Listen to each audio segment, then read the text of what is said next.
Tak udělej na mámu ty. Ještě. No a co máš na tričku? No.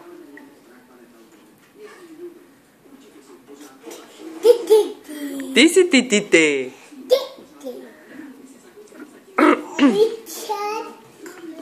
Ne, ča. Řekni, co dal Denny. Gól. A venku padal? A jaký je sníh? A jak se jmenuje babička? A druhá?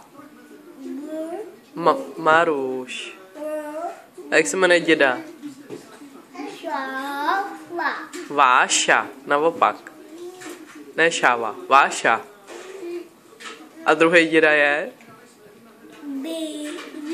David.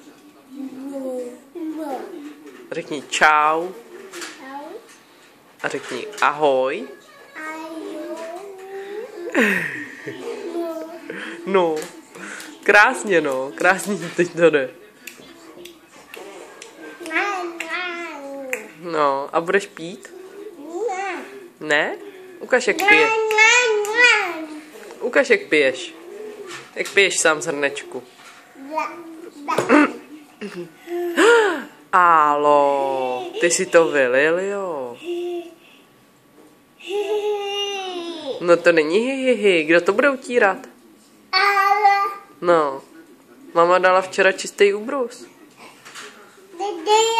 No, už pryč.